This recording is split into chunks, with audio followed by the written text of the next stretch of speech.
The Equitable Life Assurance Society presents This is Your F.B.I.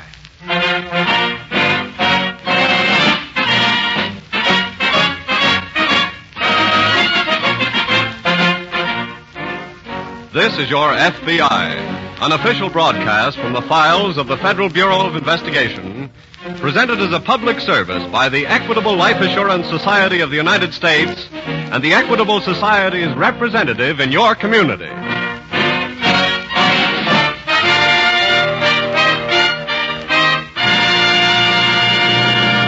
Are you one of the 50 million Americans covered by Social Security? If so, have you any clear idea of your rights and benefits under Social Security? Well, there may be a pleasant surprise in store for you. For in a few minutes, you'll learn from our sponsor, the Equitable Life Assurance Society of the United States, how easy it is to build Social Security into full security.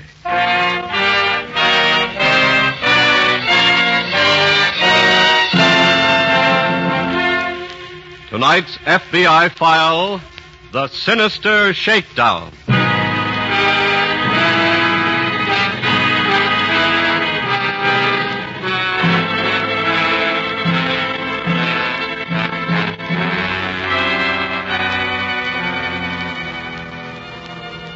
All crimes are crimes of passion. For all crimes are committed for the gratification of some overwhelming selfish desire. Whether it be for profit, for revenge, for excitement, or for preservation against some threat of injury to pride, prejudice, or person. But not always is the person who commits a crime for one of these motives a criminal in the social sense of the word. Rather, as in tonight's case from the files of your FBI, he may be an otherwise wholly acceptable member of society who, in the face of some personal crisis, lacks the moral stamina to resolve it honorably, and instead seeks a way out criminally.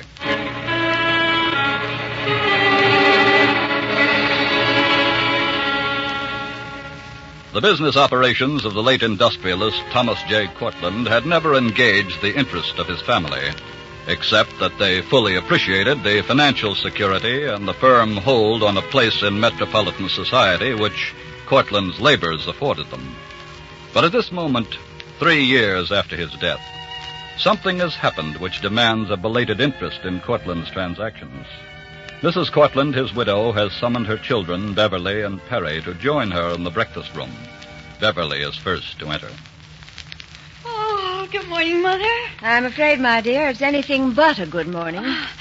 Mother, you look as if you'd seen a corpse on the living room rug. Well, that would scarcely be more serious than what has happened. What is this? Well, we'll wait for Perry. What on earth's the matter? Sit down, dear, and have your orange juice. Okay. Oh, good morning, all. Good morning, Perry. Oh, brother dear, you look awful. And that's just how I feel. Oh, my head. Has anybody got We have something more important than your head to worry about, Perry. Huh? At this very moment, our family is threatened with utter disgrace. What do you mean? It's blackmail, of course, sheer blackmail. Blackmail? And I'm sure there's not a word of truth in it. Why, I just can't believe that your father would have committed such a thing. Father? What on earth are you talking about? This letter, it just came this morning. You read it, Perry. Okay, if I can see it. What does it say? Dear Mrs. Cortlandt, I have in my possession a document which would positively prove that your late husband, just before he died, was party to a transaction which netted him $500,000 that rightfully should have gone to his stockholders. I don't believe it. And unless you pay me $5,000 at once, according to the instructions below, I shall place the document in the hands of the New York State authorities. Oh. Let me warn you, if you report this to the police, someone in your family may turn up missing. Well, what do you think of that? Mother, what'll we do? Well, I don't know. What do you think, Perry? Well, whether it's true or not, I don't think we can afford to take any chances. Well, what do you mean? At a time like this, we've got to look at it practically, and frankly, we're not sure that Dad didn't do it. Perry! Maybe he was in a jam and had to do something like that to protect us. Oh, yes, but I don't... And if he did, gee, we can't afford to turn this letter over to the police. Oh, that That might start an investigation of your father's business dealings. Sure. Look, if we pay the $500,000, how do we know that that'll be the last of it? It's better than to take a chance on that rather than risk an investigation. Well, what do you think, Mother? Well, I say for the sake of all of us, and for the sake of Dad's name, too, we ought to pay off. But I don't like the idea of being blackmailed. Neither do I. And what are we going to do? Well, I'm going to think about it a little more before I do anything.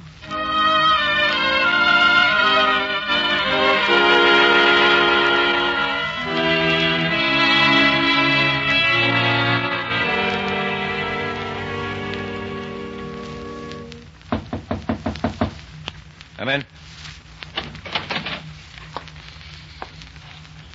Yeah?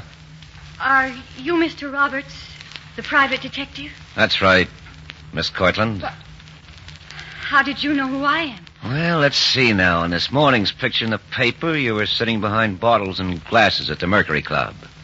2 mornings ago, it was a shot at the vet's hospital. That was yesterday. Well, then it must have been the one with you at the dog show. Yes. I liked them all. You're a good-looking kid. Thanks. Mr. Roberts... I know. You didn't come here to invite me to your charity ball next week. Maybe you'd better close that door. Oh. Now, come on over and sit down. Thank you.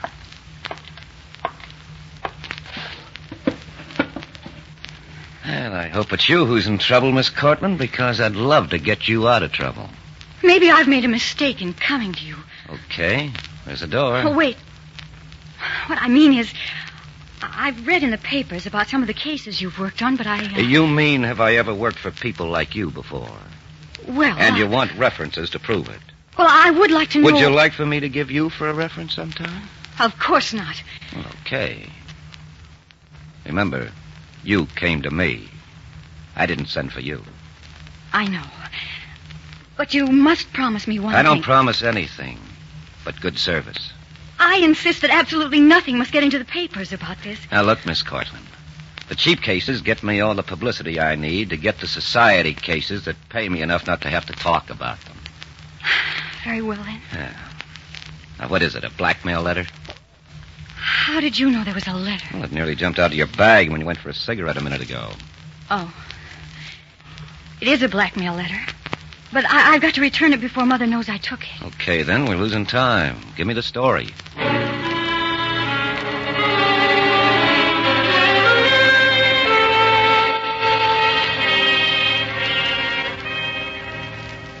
A few hours later, in the office of John Ames, an assistant to the agent in charge of the New York office of the F.B.I. I want to assure you, Mrs. Cortland, you've done the only proper thing in reporting this matter to the F.B.I. But you understand why I hesitated.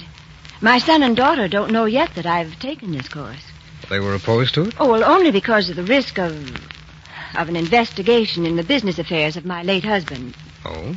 Well, you can see that it would be disastrous for us if there's any truth in it. But, well, I'd rather it should be known than to have it on my conscience that I was paying a blackmailer to suppress it. I'd like to say, if I may, Mrs. Cortland, I admire your courage and your moral sense of responsibility. Is the only right way for me to look at it. Oh, yes, of course. But as for the risk of an investigation, whether there would be any valid ground for it or not, all the Bureau can be concerned with in this case is the threat of kidnapping. Oh? Yes, you see, Mrs. Cortland, only an officer or a stockholder in your late husband's firm or some civil authority could institute such an investigation. But, well, what of the person who wrote the letter? Well, you surely don't think the would-be extortioner is an officer or a stockholder. Oh, no, of course not. But, well, he claims to have documentary evidence. Well, it remains to be seen whether there is such a document. And if there is? What would you want to do about it? Well, I'd want to make everything right, of course. Well, then we have only one thing to worry about. Catching the writer of that letter. Now, then, what do you wish me to do? Well, nothing for the moment. Just leave the letter with us for examination. Yes? And we'll get in touch with you the minute that it is necessary. But what shall I tell them? Your son and your daughter? Yes. Just tell them that it's now in the hands of the F.B.I.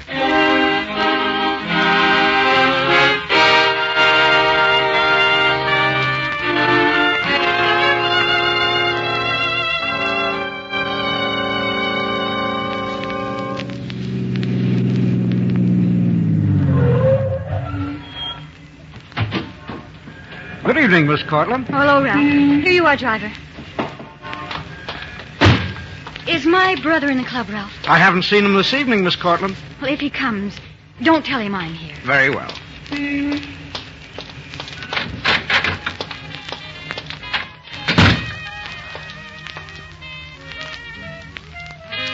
Good evening, Miss Cortlandt.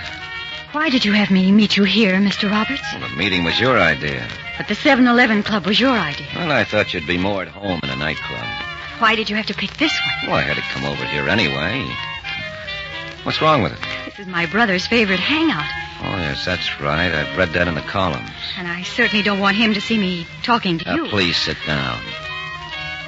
If your brother should happen in and see us, you don't have to scream out that I'm a private detective, do you? I'm sorry. Do you have a gold key here, too? What do you mean? I mean a key that lets you into the gambling room. Oh, no, why? Well, I thought since your brother has one... I didn't meet you to talk about my brother. Okay. What are you drinking? Nothing. If you came to talk about the case, I haven't got anything to report yet. That's all right, but we've got to work faster than ever now. Why? Mother turned it over to the F.B.I. today. Well, that's where it belonged in the first place. But if they get hold of that document about my father... I don't believe there is any document. But what if there is? Well, I'm working for you. I'd have to turn it over to you if I got it. Oh, then please, you've got to get it. Okay. I'd better be going now. Oh, when will I see you again? Come to my office tomorrow at 3 o'clock. Why 3 o'clock? Because I think I'll have had an appointment just before then with the extortioner.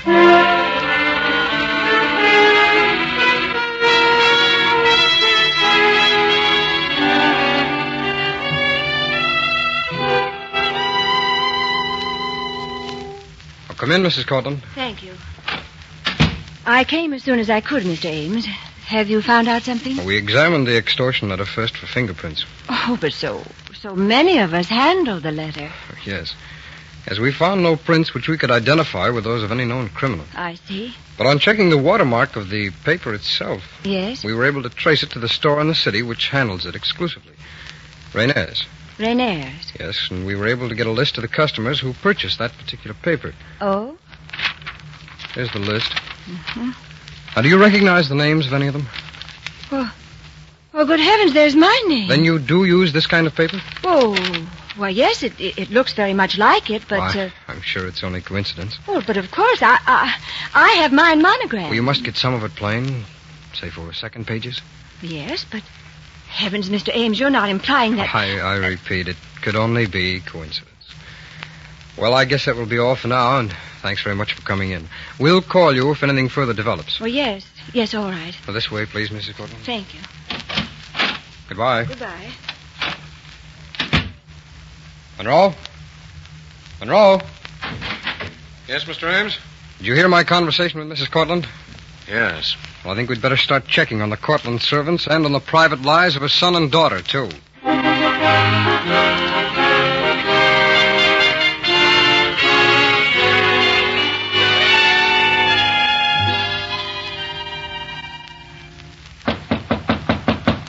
Come in. Hi, Mr. Cortlandt. How did you know me? It's a business I'm in. You're, Lou Roberts? That's right. Look, I don't know what this is all about. Well, that's why I asked you to come here. Sit down. I'm afraid I haven't got time. I haven't got much either. Well, then get to the point. Well, I'll start with the singer at the 7-Eleven club. What about her? She's worried about you, Cortlandt. She's what? She's worried about the spot you're in. What are you talking about? Oh, the $2,500 you owe the house and gambling losses. So what about it? They gave you a week to get it up. Right? Well, did they appoint you to collect? Nope. Then what's your angle in it? My angle is that you picked a risky way to raise the dough. What? But of course you're asking for $5,000.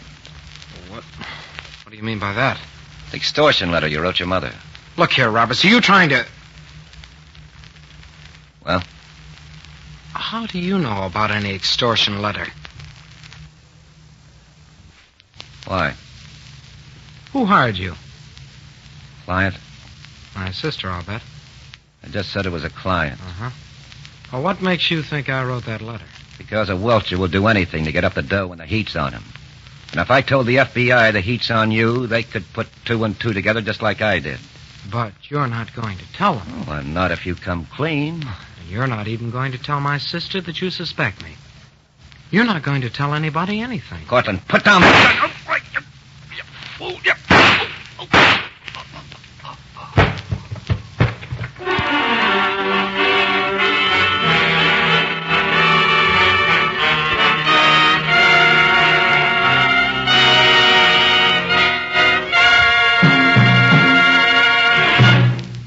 We will return in just a moment to tonight's case, which shows how your FBI helps provide national security.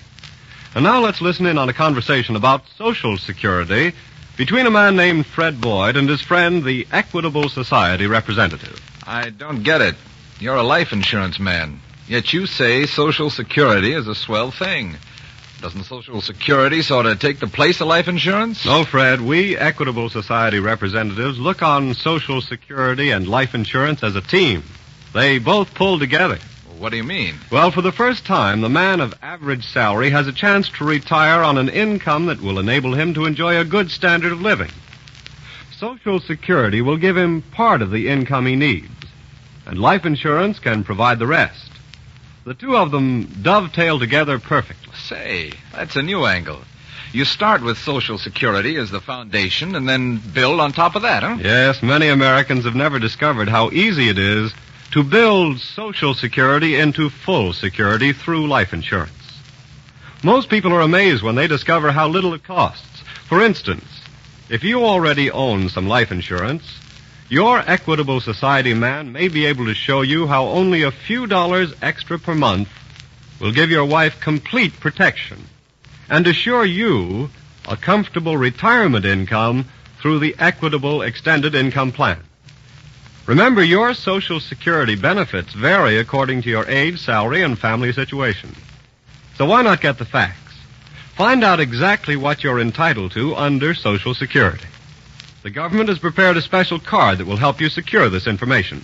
To obtain one of these cards, get in touch with your Equitable Society representative or send your name and address on a postcard to the Equitable Society, care of the station.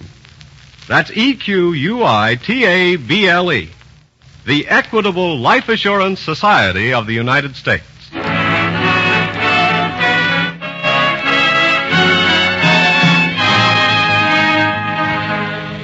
And now back to the FBI file, the Sinister Shakedown.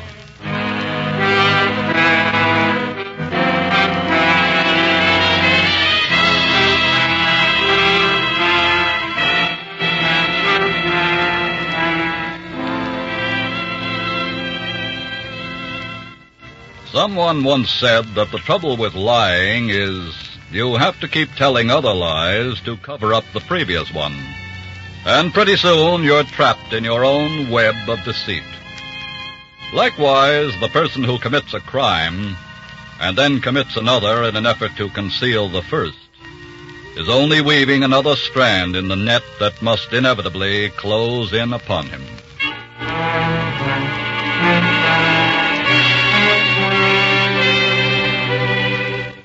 It was not more than 15 minutes after Perry Cortland had shot down the private detective Lou Roberts and fled from the office that Beverly Cortland started up the same flight of stairs to keep her appointment with Roberts.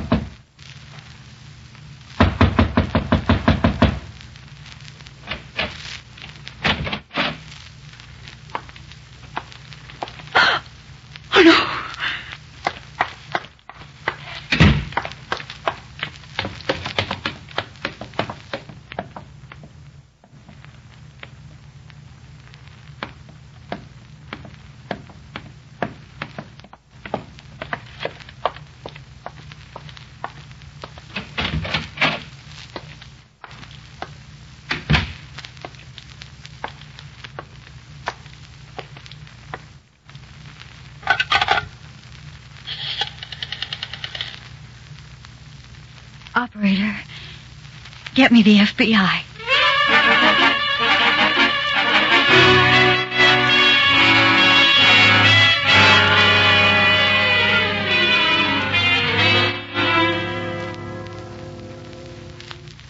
Naturally, Miss Cortland, we're wondering how you happened to come here to Mr. Roberts' office. Oh, it was about the extortion letter. Before Mother turned it over to you, I secretly hired Mr. Roberts to work on the case. Oh, I see. I realized it was the wrong thing to do. Well, I think I understand why. Thank you. And when you arrived this time and found the body... I started to leave, but I thought I'd better come back and call you. Why? If somebody had seen me come here, I might have been suspected of having something to do with it if I ran away. But why did you call the F.B.I. and not the police? I guess because the F.B.I. was on my mind anyway in connection with the letter. Do you think there might be some connection between the letter and Robert's killing? How would I know? Monroe, Yes? did you find anything? Well, according to his files, the only case Roberts was working on at this time was the Cortland case. All the others seem to be closed. Well, that makes it look like there's some connection anyway. Yeah. Well, Miss Cortland, Yes. how far had Mr. Roberts gotten with this case? Well, all I know is he told me to come here at 3 o'clock this afternoon because he... Yes. Because he thought he might have some news. I see. Monroe, you better call the police. Right. The police? But do I have to... I think they'll permit us to follow through on this, Miss Cortland, since there might be a connection with the threatening letter. Oh. Now, you drive on home if you will. Tell your mother to meet me at our office in an hour. Yes. Yes, all right. Thank you very much. What are you thinking, Mr. Ames? Well, I'm thinking that Miss Cortland got here a little too late for a real shock. How's that? I'm afraid Roberts beat us to it in finding out about Perry Cortland's gambling debt at the 7-Eleven Club.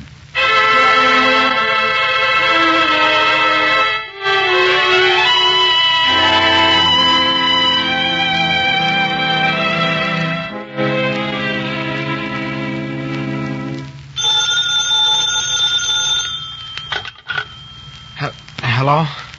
I guess you know who this is, Cortland. Look, I told you I'd get the money for you, didn't I? I just wanted to remind you, your time is up tomorrow night.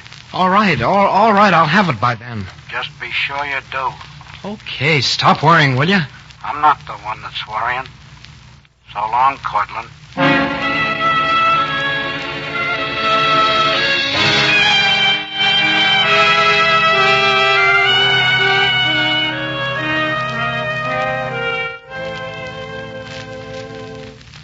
Well, come right in, please, Mrs. Cortland. Oh, I'm so glad to see you, Mr. Ames. Oh, what's the trouble? This, a second letter.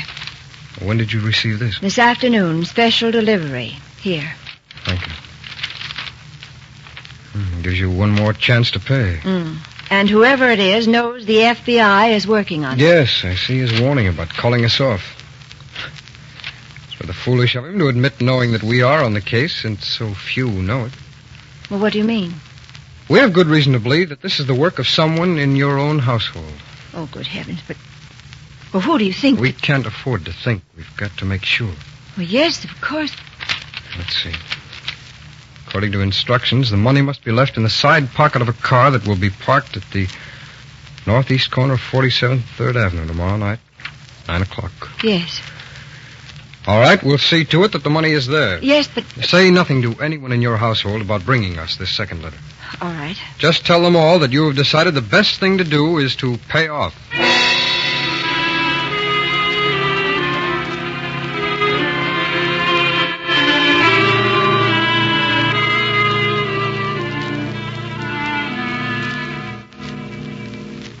Perry? Perry? I'm in a hurry, Bev. I've got to see you, Perry. It's very important. What's the matter? Step in here in the library. Okay. Well? Oh, Perry, darling. Why did you do it? What are you talking about? I know the truth. What? I've known it since yesterday, but I was too shocked to think clearly about it, and I... Look, Bev, what is this? Perry, you wrote that extortion letter, and you killed Lou Roberts, too. Now, wait a minute. I tore it off his calendar pad before the F.B.I. got there. Tore what off? I had an appointment with him at 3 o'clock. And he told me he was meeting the extortioner just before then. Perry, your name was written down for 2:30. Well, so what if it was? That he doesn't... was shot 3 times, Perry. Yeah, but... I found the pistol in your room. 3 bullets had been fired. Okay. Perry, darling. Never mind that stuff. Why did you do it? I was in a jam. It's so awful. Cut the crying, will you? Perry, you've got to give yourself up. Are you kidding? But you'll be found out. Oh, no, I won't. I've already collected the money. The extortion? Call it anything you want. I'm using it to get away in right now.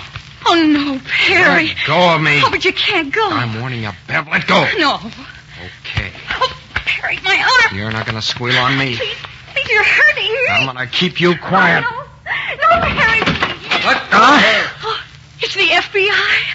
I don't believe your brother has met us, Miss Cortland. What are you doing here? That extortion money that was left by your mother had fluorescent powder on it. What? We'd like to see how your hands will look under the proper kind of light.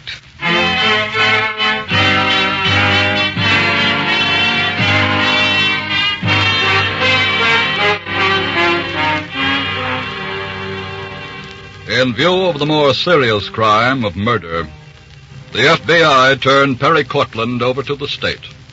He was later tried and sentenced to be electrocuted. No, not always is the person who commits a crime a criminal in the social sense of the word. Rather, he may be an otherwise acceptable member of society who, in the face of some personal crisis, lacks the moral stamina to resolve it honorably, and instead seeks his way out criminally.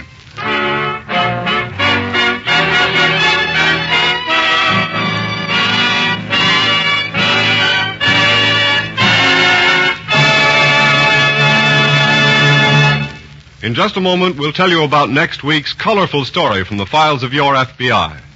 But now, friends, let me remind you that no matter how much you earn, you have a valuable asset in Social Security. And your Equitable Society representative will gladly show you how easy it is to build your Social Security into full security. He'll explain to you how Social Security and life insurance can work together for your complete protection and will help you determine exactly where you stand under Social Security. No obligation, of course. Phone him tomorrow. Your Equitable Society representative is listed in your local phone book under the name Equitable. EQUITABLE. The Equitable Life Assurance Society of the United States.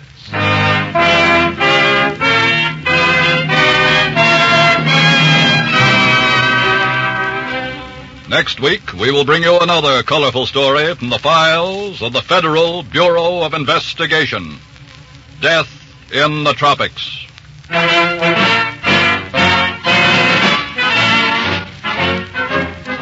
The incidents used in tonight's Equitable Life Assurance Society's broadcast are adapted from the files of the Federal Bureau of Investigation. However, all names used are fictitious, and any similarity thereof to the names of persons living or dead is accidental. Tonight, the music was composed and conducted by Frederick Steiner. The author was Frank Ferries, and your narrator was Dean Carlton. This is Your F.B.I. is a Jerry Devine production. Now, this is Carl Frank speaking for the Equitable Life Assurance Society of the United States and the Equitable Society's representative in your community, and inviting you to tune in again next week at this same time when the Equitable Life Assurance Society of the United States will bring you another colorful story from the files of the Federal Bureau of Investigation.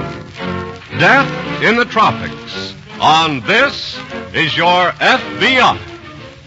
This is ABC, the American Broadcasting Company.